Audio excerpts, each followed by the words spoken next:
Assalamu alaikum. Alaikum assalam wa rahmatullah.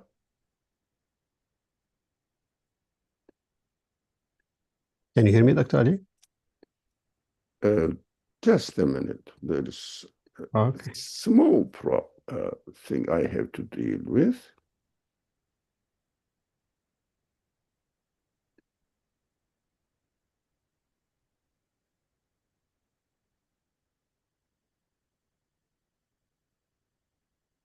Inshallah, we can. Okay. Assalamu alaikum, I don't everyone. know.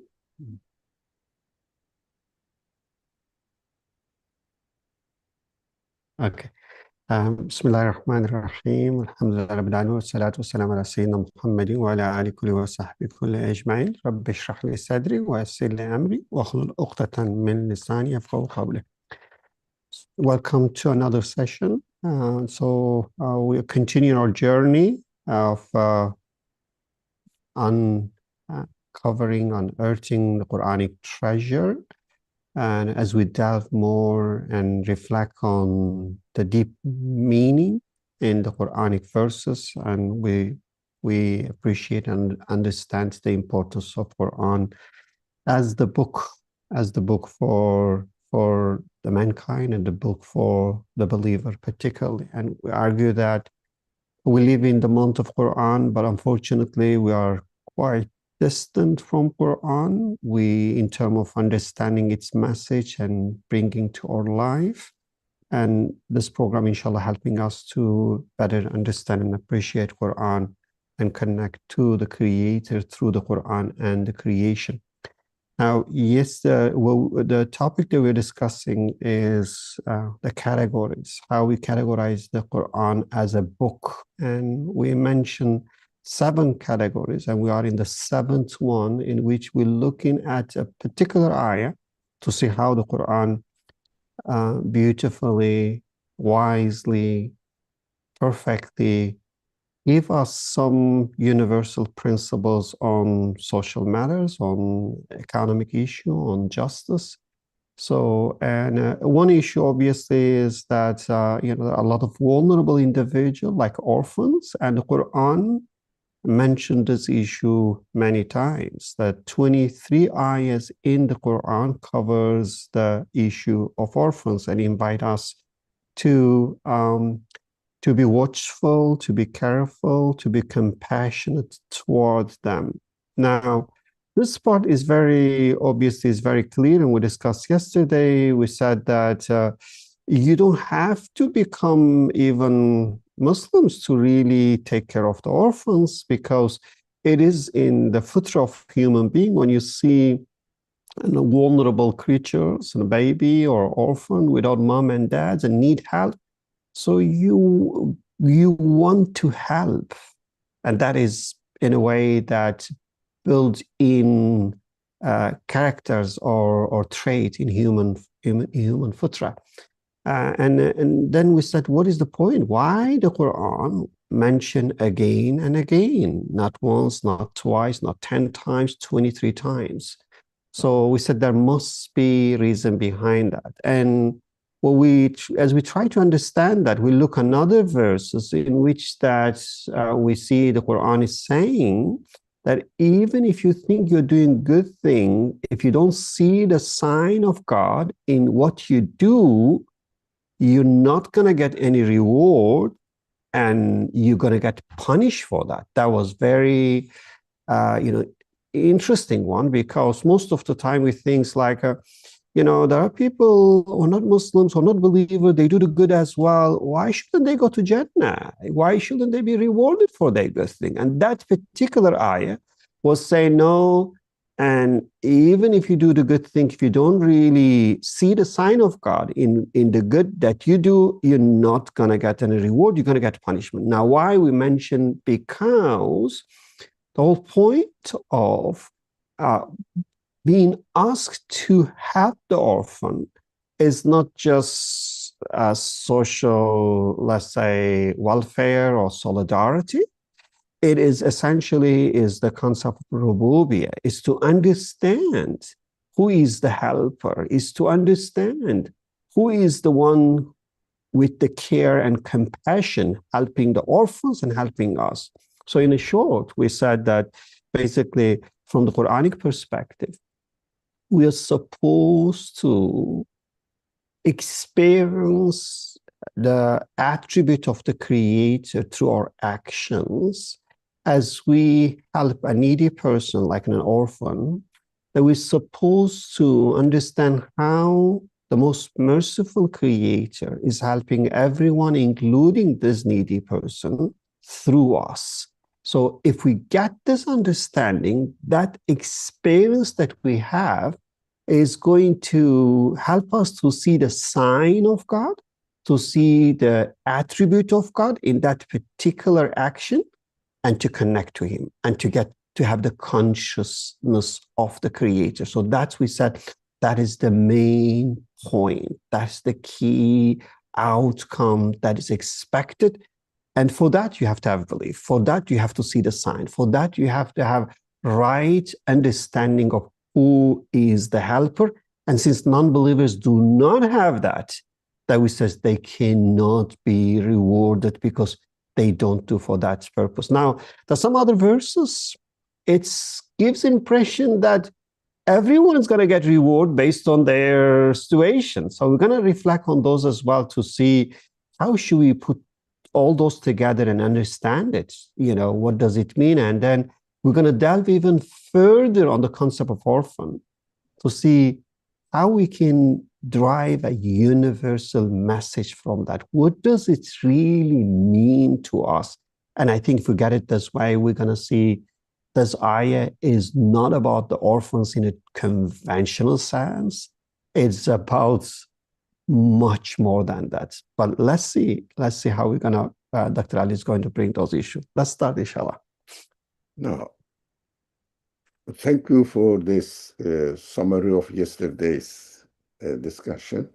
Okay, you got the main skeleton of the subject, alhamdulillah. I'm pleased to hear that.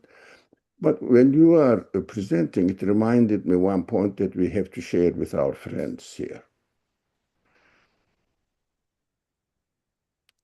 Not every ayah, verse in the Quran are or is to be treated in the same way. Overall, the Quran is an Hakim book. It means absolute wisdom is manifested in its language, in its message, overall.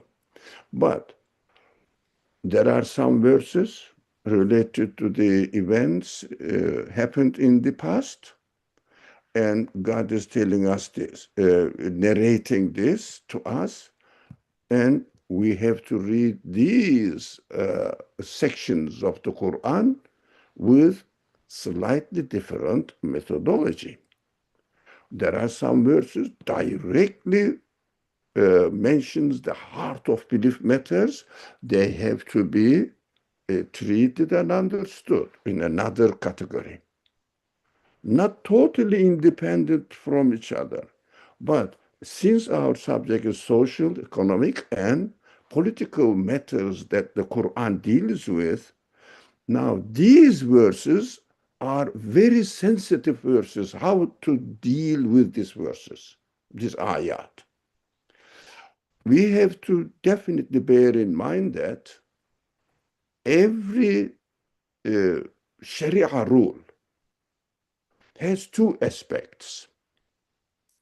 Methodologically, in order to understand the Quran, this subject is not only important, essential and sensitive. We have to be careful. One side is called in Islamic knowledge, illah.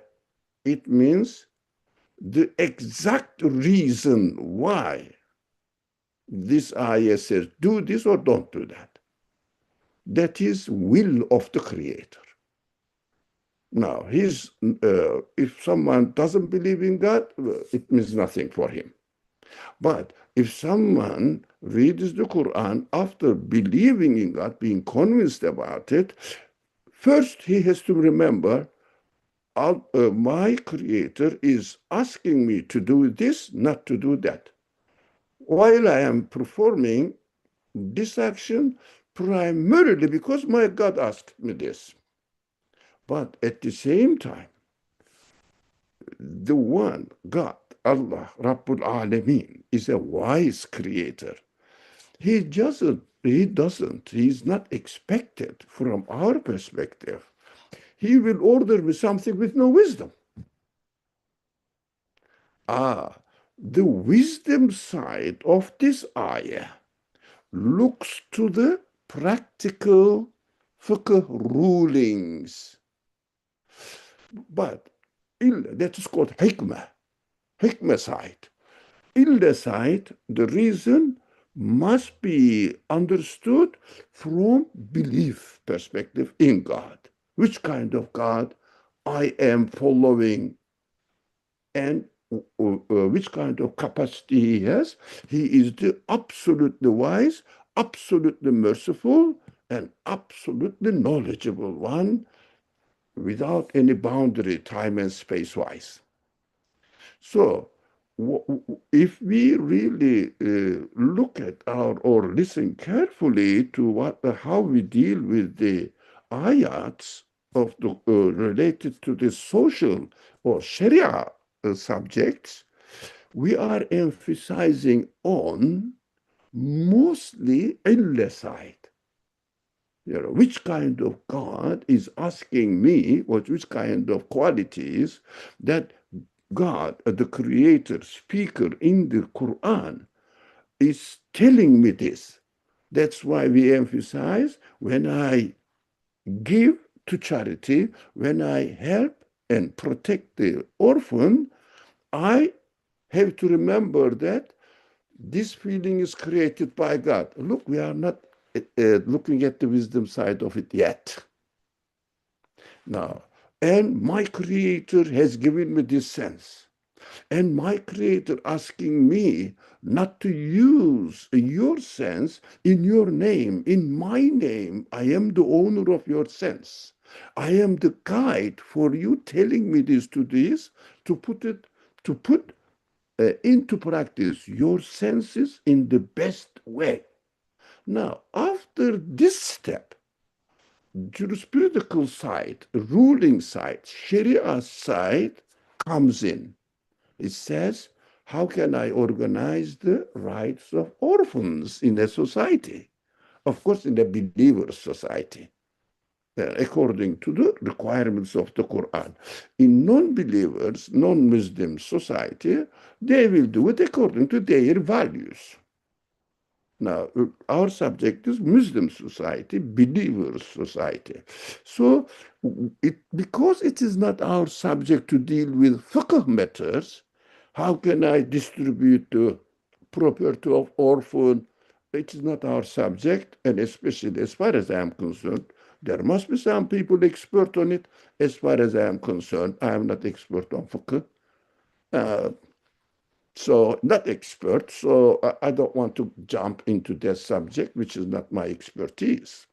So illah side is the one which needs to be emphasized. Fiqh side is, if you go to YouTube, you find 1,000 people are ready to teach you fiqh, but iman side is not much popular. That is why we are emphasizing on the Iman side. As far as I am concerned, I see that Iman side of the fiqh matters must be brought up and studied. It is amazing. It is unbelievable. It is not generally practiced. That's one thing. Now, that is why we will, inshallah, emphasize the Iman side of it. But yesterday, we read the ayah from Surah Kahf.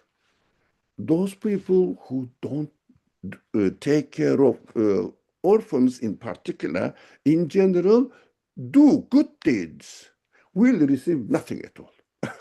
Right? Nothing.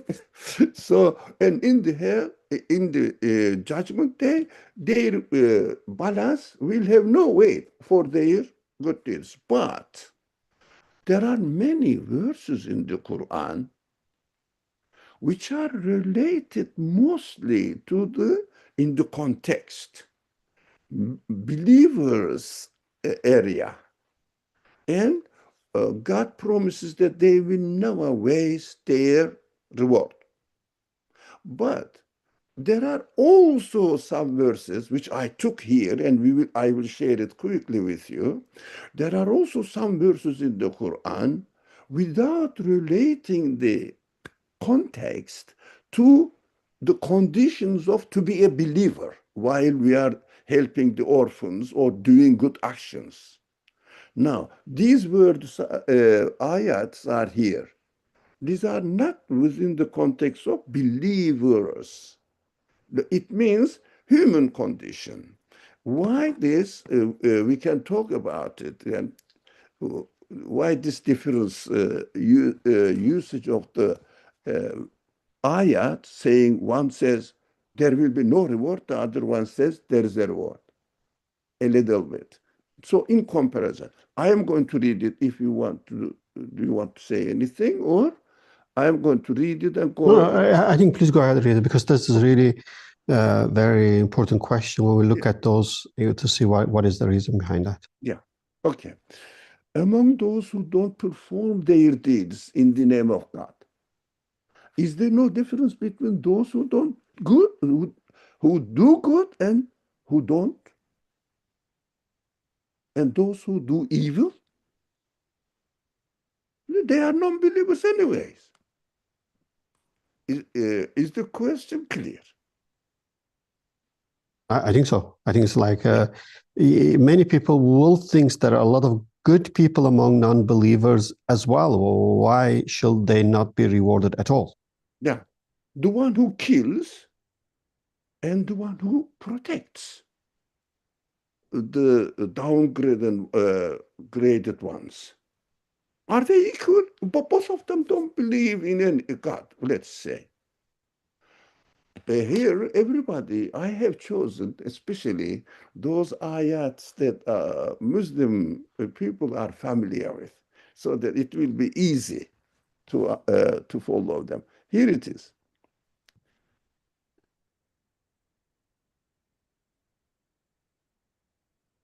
فمن يعمل مثقال ذرة خيرا يره فمن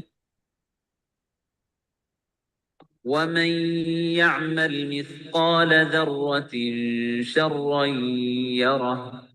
I think everybody knows this one, inshallah. Every day, at least once, we hear it from our hafid in the prayers.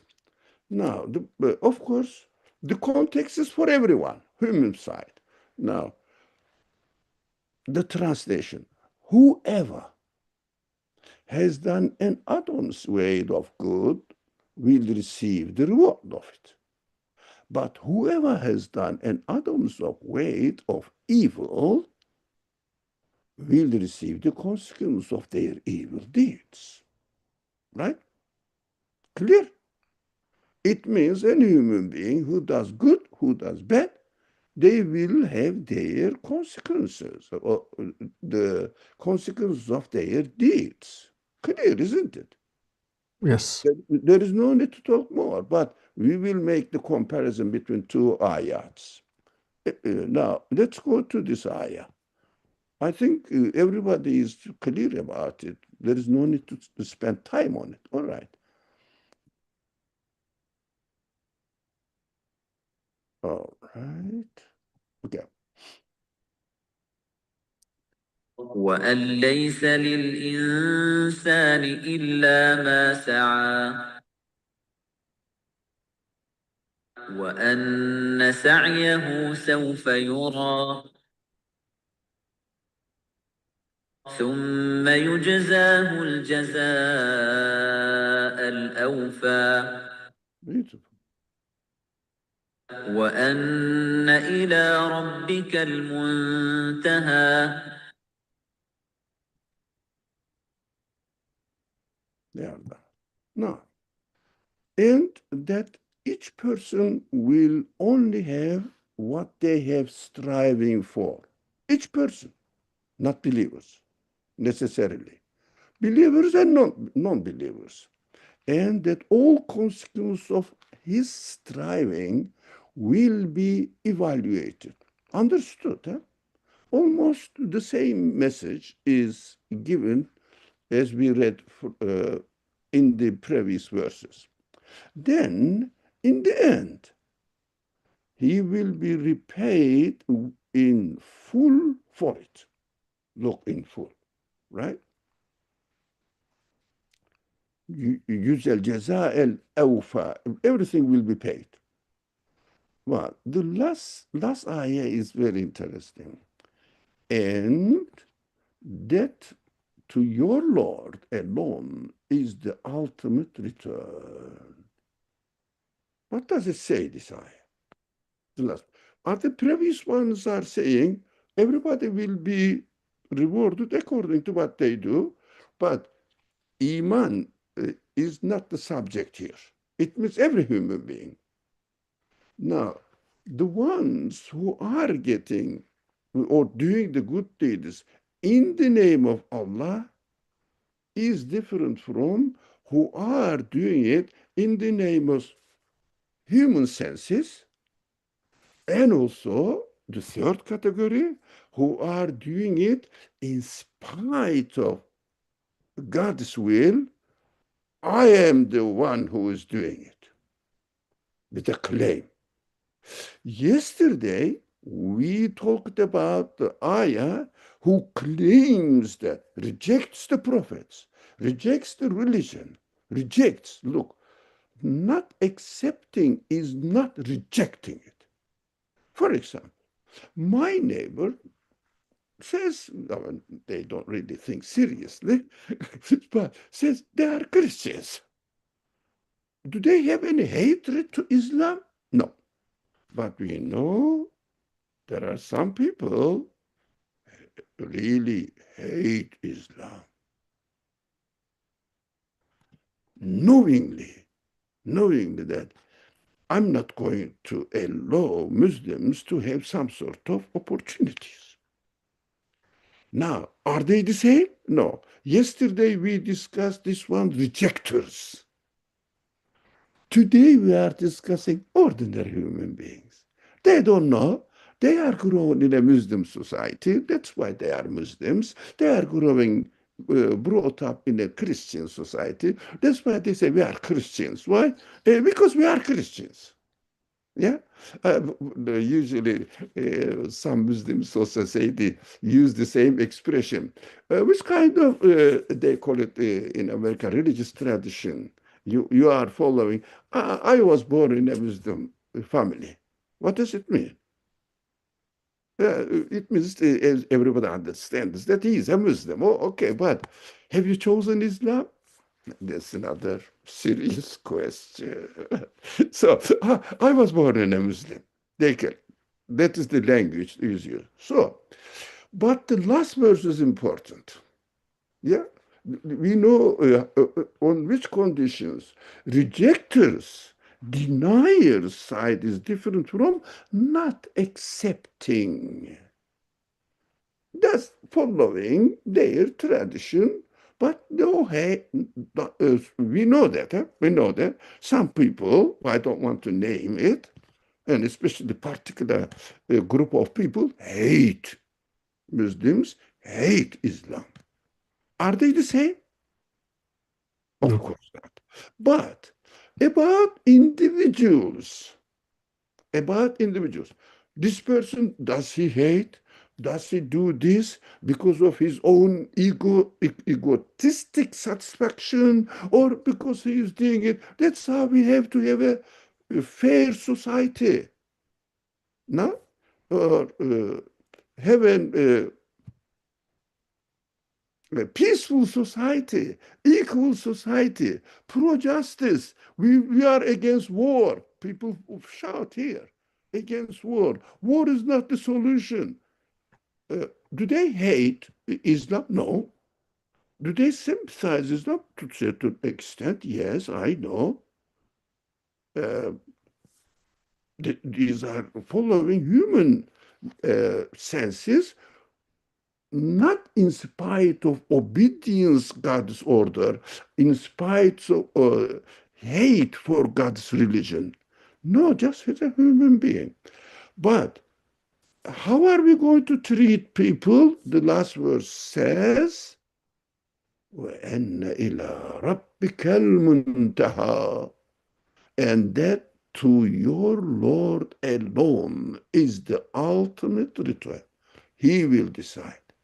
Don't pass judgment about people. Leave it to God. But take care of your responsibility. Don't say this man is an hypocrite. This man is really doing this just to satisfy himself. This man, no. None of your business. But we have to be careful. Jurist in an Islamic context, if there is a case, court case, comes, jurist says, are you a Muslim? Muslim. Or which kind of religion you follow, accordingly we will judge, because Islam respects other religions as well, monotheist religions. So I'm a Christian. Okay, I'm going to treat you according to the Christian or Christianity, but originally Jewish laws. They don't have specific laws for that in Christianity. That is another subject. So, okay, I will decide about Torah rules. But does the judge asks, are you hypocrite or not? We cannot do that. No, we cannot ask to say this. Quran really seriously warns us, if you are in conflict with somebody for the benefit of your own egotistic satisfactions, don't say, lesta Musliman. No, lesta mu'mina. I got confused. Now, you are not a Muslim. You are not a believer, for example. The Quran is very severe about it. We have to be very careful to avoid from judgments about persons. If we are judge, even if we are the judge in a court, we should be careful. What people say, that's it.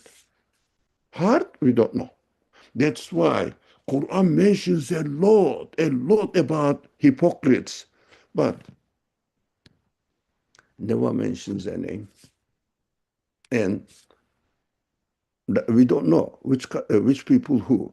So it is in Islamic tradition again, not to call somebody, you are a hypocrite. No, we don't know. Only Allah knows. That is the subject. I think we got this point now. Why some ayat says there is no reward? Why some ayat says, of course, that the ones who do good deeds and bad deeds cannot be equal, right? Done? Shall we pass on? Yeah. So yeah, I think it's clear. So in a way, that's what we're saying is the Quran will say that everyone's gonna get it based on whatever they do. But the point here is you're saying that if those who are openly rejecting their position is different than the other individual. But how about those who are openly rejecting again, but they are doing good things, but they're just rejecting what is presented them as a religion, maybe? Because if you go back to the previous slide, I was reflecting on the last part of the ayah.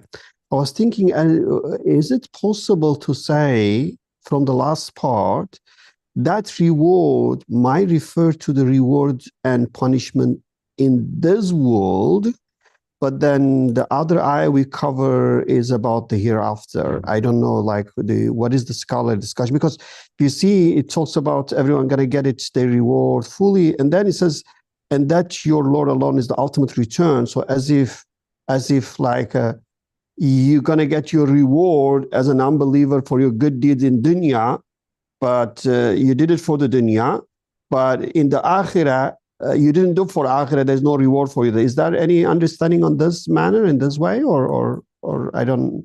What would be the form of reward they're gonna get it in this case if they're non-believer? Sorry. وَأَنَّ إِلَىٰ رَبِّكَ الْمُنْتَهَى. Mm-hmm. Now the jaza is not used in this ayah. Jaza has two meaning, double meaning.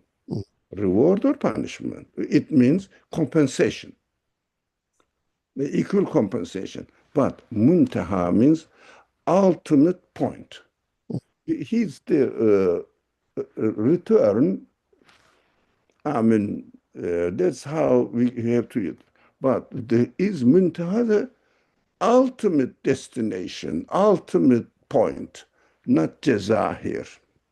So there is no way to say that it may be punishing in the hereafter. Of course, God, now we have to know that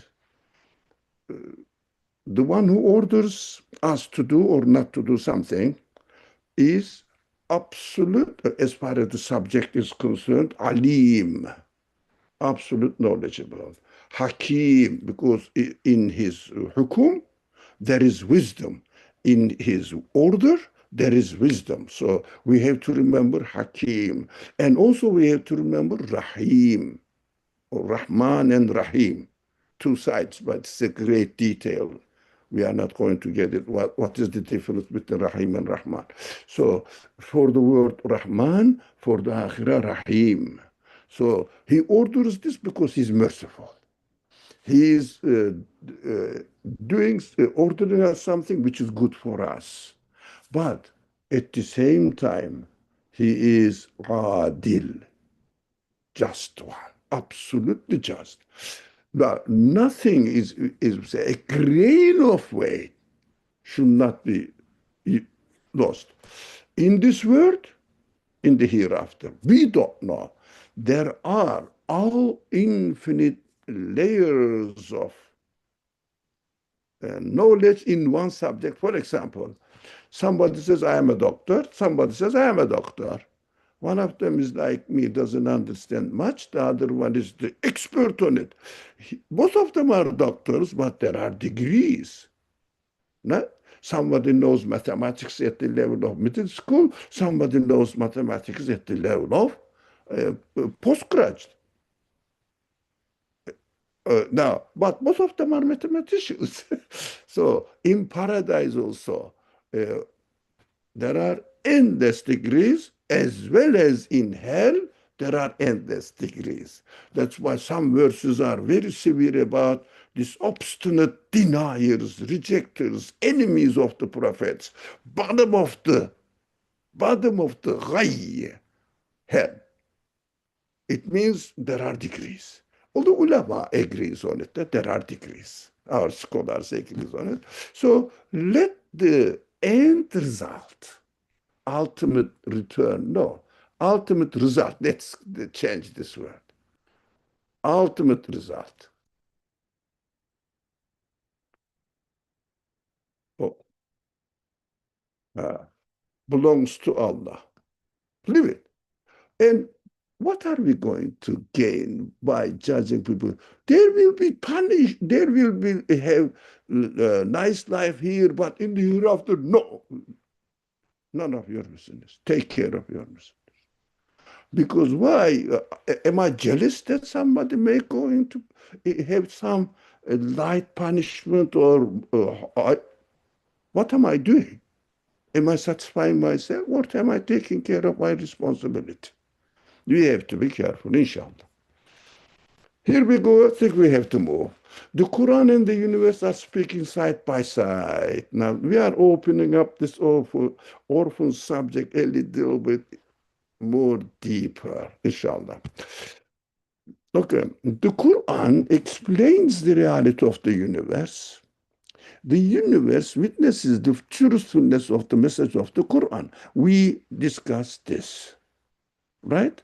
I don't know whether we need to remember what we read yesterday. Shall we pass to save time?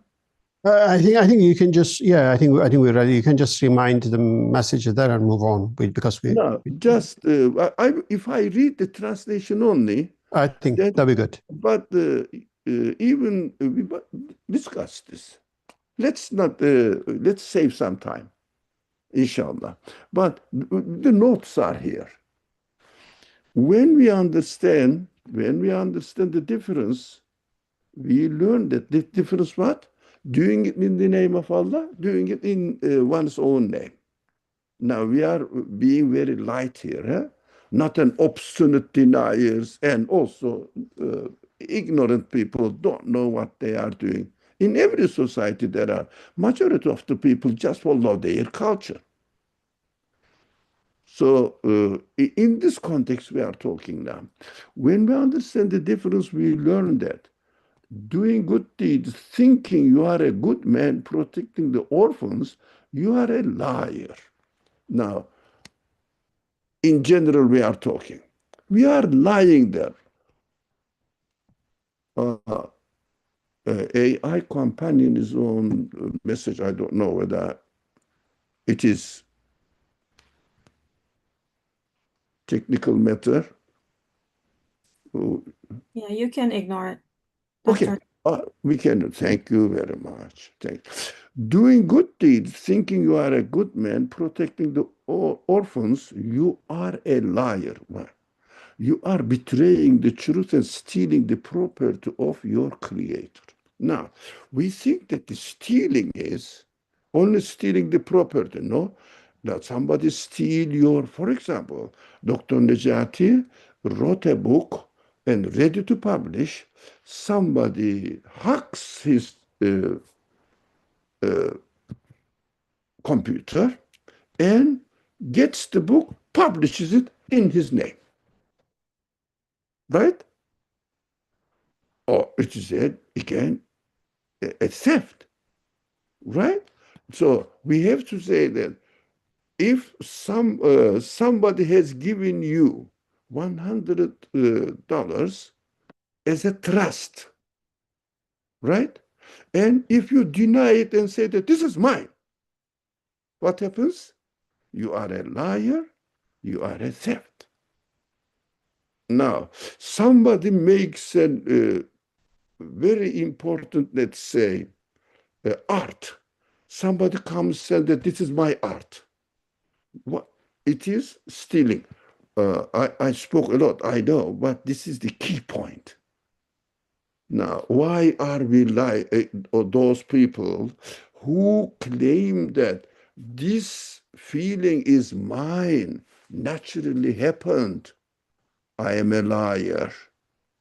I am stealing the honor of this quality in my creation. And here, betraying the truth and stealing the property of your creator. God created and gave it to you as a free gift. You are saying, this is mine. Oh, it is really a big lie, and at the same time, at least is telling a lie. But to me, an insult to the Creator. Now, who you are, I am the owner. Nature is the owner of my feelings. It developed by itself in 13 billion years, or they don't say this, 600 million years. This species developed. Anyway, this is not our subject. Yeah, they speak everything. Now, this is the reason why they are losers, though they think they do good actions, as God explains in these verses. All right? Yeah, I think that is a very good point. Just want to highlight that because the key part here is It's how you perceive what you possess it, whether that is a faculty of care, compassion, or what is the property of the wealth that you have. As you are, in this case, using this faculty and helping the orphans or the vulnerable. So if you think it's mine, the point here is that you are, first of all, lying and you are stealing, you are thieves. So in that case, that from the Quranic perspective, that you are not a good person doing a good thing is like I'm stealing someone's thing and saying it's mine and go and give it to someone else and say, please, I'm helping you. I'm liar and thief. I should be punished, not rewarded for this deed. That's the reason I think the Quran here is saying that they are not going to be rewarded.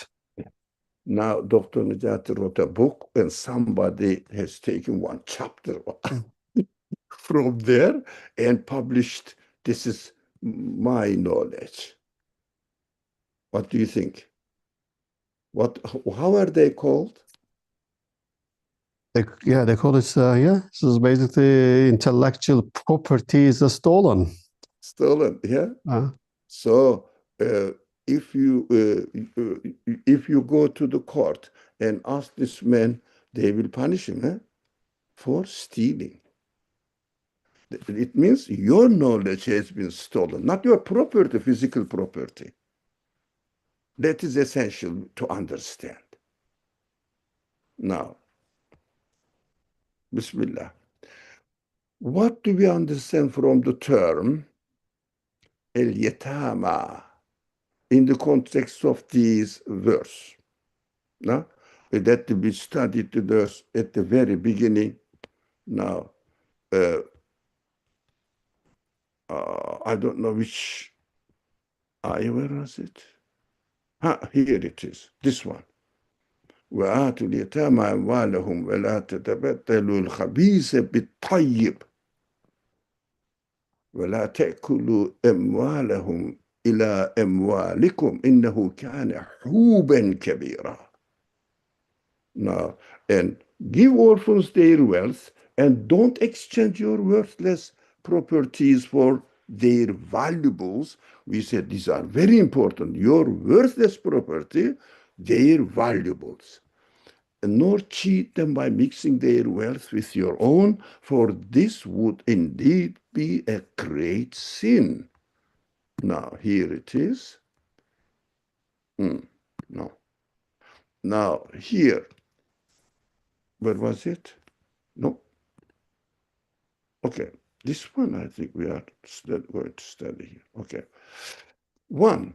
Now, when we are reading the verse of the Quran, no, what, did I confuse something? I think we did. I did. Now, here. What do we understand from the term el-yatama, orphans, in the context of this verse? Now, let's see this ayah. Again, just straight talking about orphans, two ayats. Just I want to listen to them. No, not this one. Of course, we will pass this. How can I do that? Just a minute, okay. All right, this one. Everybody knows this ayat as well. كلا بل لا تكرمون اليتيم. Okay. What does it mean? No, indeed. It means, no, indeed, means kalla. It means, hey, be careful. It is not the thing that you are, the case is not the reality that you think of. I'll tell you, this means kalla means no. But no doesn't mean rejection. No, be careful. Yeah, be careful. Indeed, you people do not honor orphans in general, but usually understood in another way. Now, another one is here. Again, this needs to be taken away. Sorry, here. فأما اليتيم فلا تقهر. That's one ayah. So let's come here. So don't be harsh with the orphan. Now, let's, but it is essential, Dr. Najati, I am asking you to be patient on behalf of we are going to go through some stages. So, who's speaking in the Quran? Right? We know the creator of the whole universe, which includes your intellect and senses. We have been talking about this. Now, the one who created the universe and your senses, who is the creator of the whole universe, Rabbul Alameen, is speaking. Okay. The other point, by using this given capacity, we become intellectually aware that the orphans need protection. Our senses urge us to protect them. We cannot stop ourselves. No? If we don't protect them, we feel guilty without being taught. They say we are learning from the society. You know that? Adaptation, influence of the environment, families are shaping our feelings. Everybody in the world. How many billion people live in the world right now? The previous ones. Everyone has the same thing. Who's influencing who? We have to be very careful about anthropological interpretation of evolution. Very careful. They are, I would say, wallahi, lying. Lying. We learned to take care of the orphan. The cats learned to care of their kittens from neighbors, from their families. Jinns are recording. Where did they get it? Who is recording, writing these volumes of information? Matter? It's ridiculous. So, that is, without thought is important. Automatic. It means we are hardwired with it. But we are given the freedom to choose to obey the voice within us or not. Now, everybody knows that theft is bad, but some of them are still steal. And nowadays, even more official, no formal stealing, theft is going on in the world now. In any case, in any case, we know that we have to protect the orphans, whether God orders or not. We know that. We talked about it a lot. Now, the Quran and the universe are speaking side by side. We are continuing now. The Quran. Now, I'm just reminding that we are going step by step. The Quran explains the reality of the universe. This is important. Explaining the reality of the universe, and universe witnesses the truthfulness. Doesn't explain. Witnesses the truthfulness of the message of the Quran.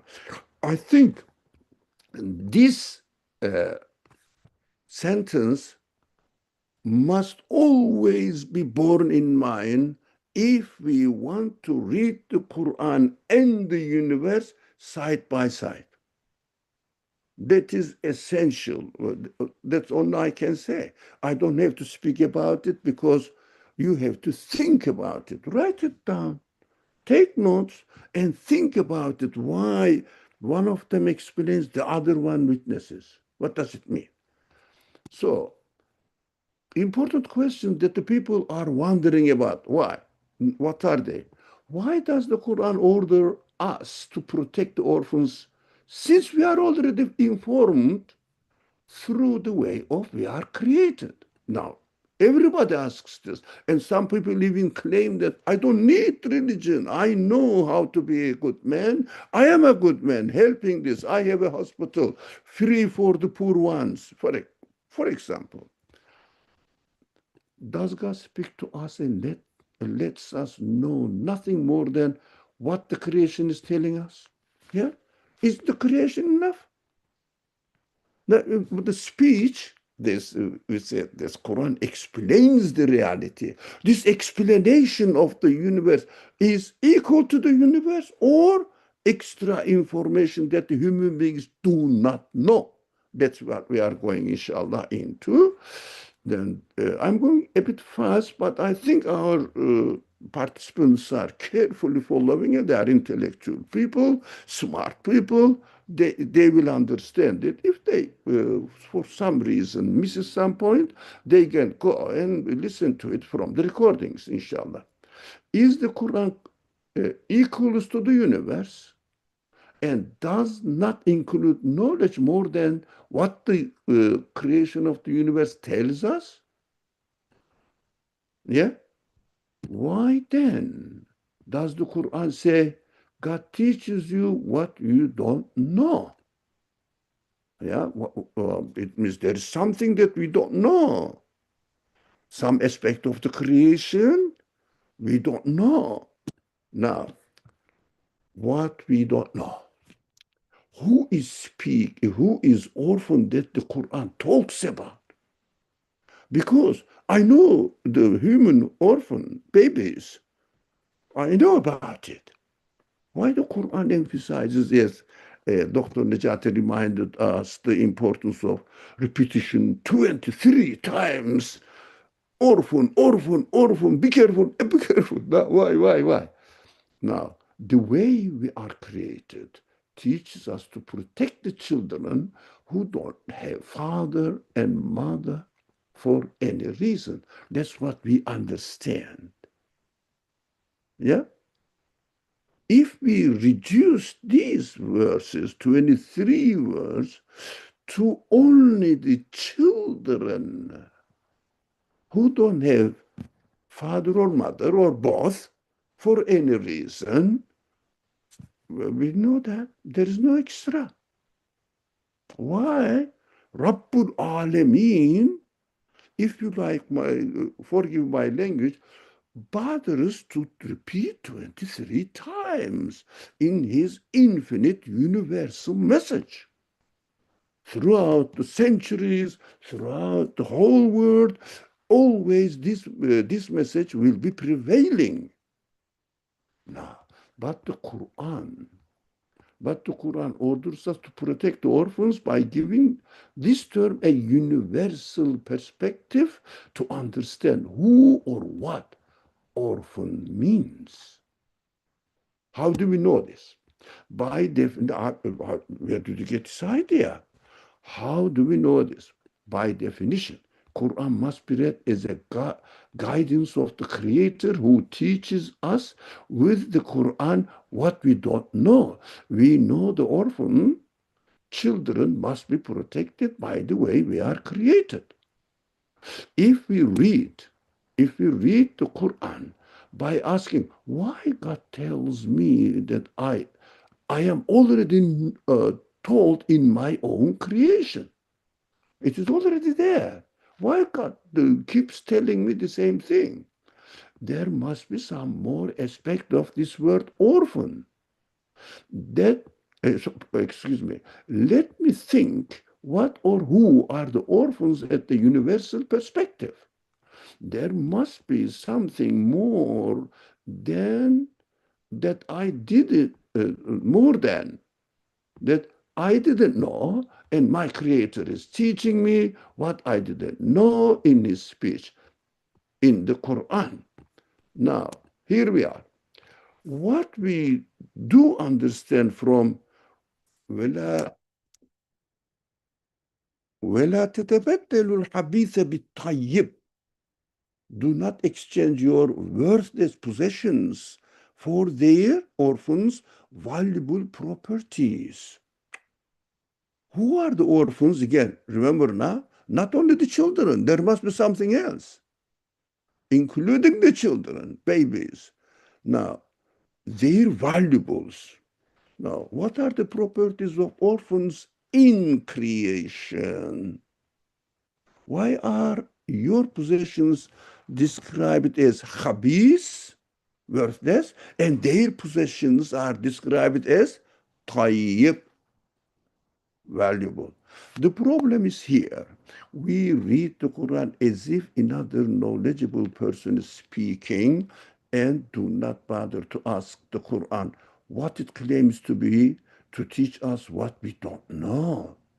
When I read that, uh, for, well, uh, no. Here. كلا بل لا تكرمون اليتيم. Now, you don't honor orphans. Excuse me, I know already. So don't be harsh with the orphans. Yeah, really, not many people, majority of the people are very kind to orphans. Don't, regardless of belief, by the way. Now,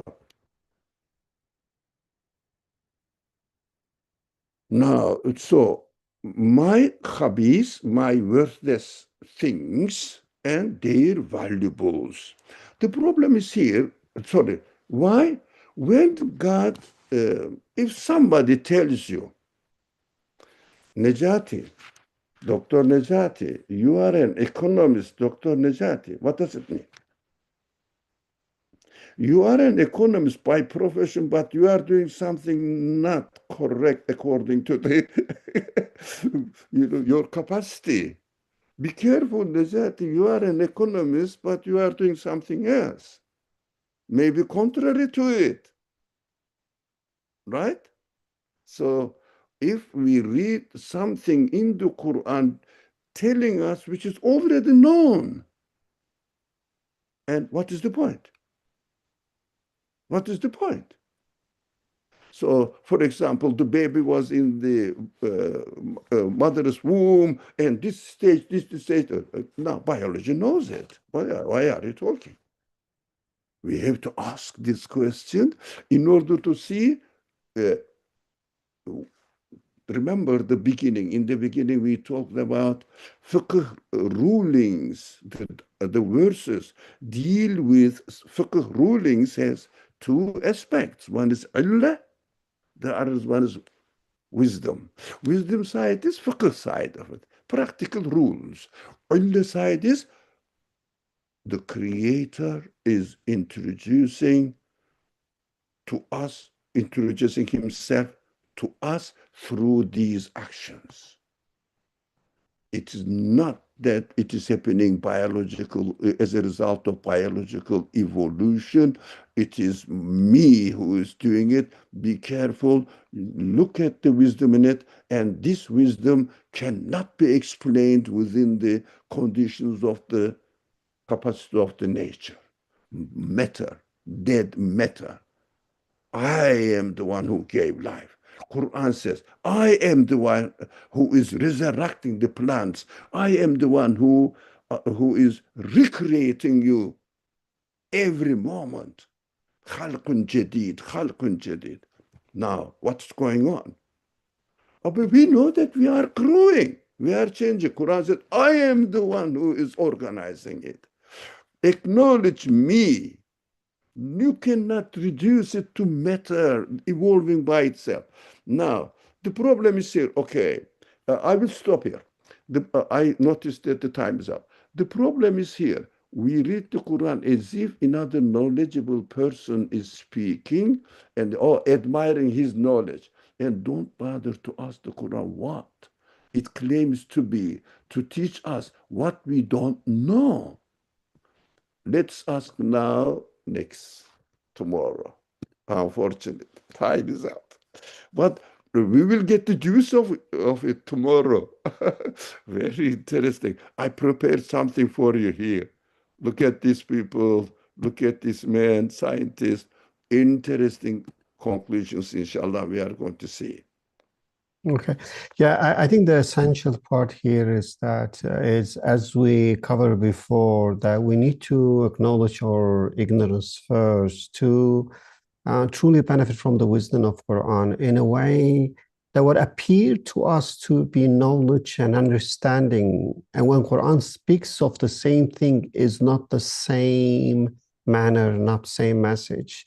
So yes, the Quran speaks in a way about orphan, about the stage of babies, the creation, but there are always deep message behind that. And most of the time, I think that what we see, what we think that we know is really not the true knowledge. It is in a way that's our misperception, or it is an ideology that injected into our mind. And Quran is all about correcting this. So we have to look at the Quran not as a something just, in a way, repeating what we know. We need to look at every Quranic expression. If it is there, is a way of correcting what we think we know. I think that is the concept of orphan, as we're reflecting on that, it is really the problem, as you mentioned, that we think we know, and then why the Quran will emphasize that much. So then we have to reflect deeply. And we run out of the time, but I want to really put you came to that and you asked the question, what or who is orphan? So do you think we had a poll questions? Should we ask now? We're going to reflect tomorrow?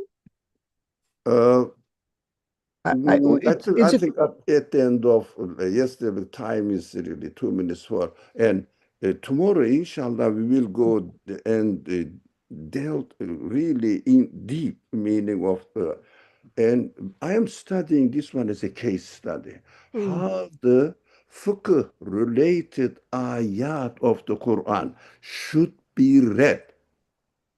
One side is widespread. Everybody knows fiqh rules.